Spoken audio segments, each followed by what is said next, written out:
My name is Michael White. I'm a student here at JTech. We're going to talk about this transmission. It's a synchronized constant mesh transmission. It's a 5-speed. And let's pop that up. Alright, we're going to talk about the power flow. This is the input shaft. It's usually supported by a pilot bearing right here.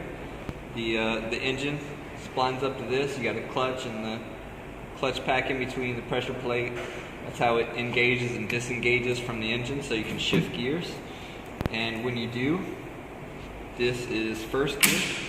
These are the synchronizers. That's what allows you to shift gears without grinding. And it's going to be the biggest gear being driven by the smallest gear. That creates your first gear torque. And then it's going to turn through here. The power flow is straight through here to the biggest gear, to the smallest gear. Or I'm sorry, through here. Smaller gear to bigger gear on the output shaft, and out of the output shaft to the drive shaft and the final gear. Alright, so then you're going to go to second gear.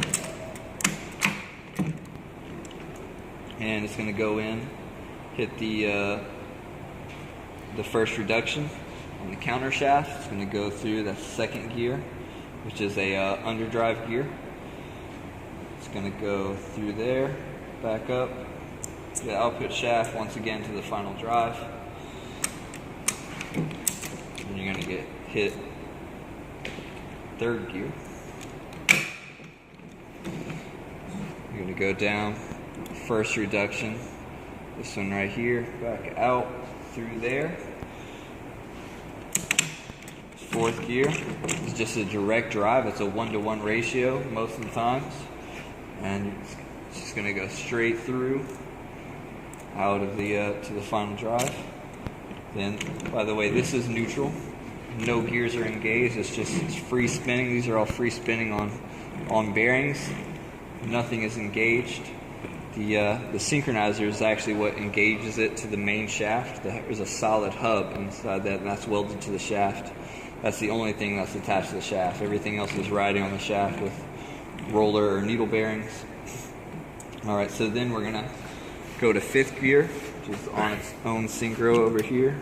Its own hub. Alright, that's your fifth gear. It's going to come in, first reduction, fifth gear to the output shaft. Then go back to neutral. The reverse either gear.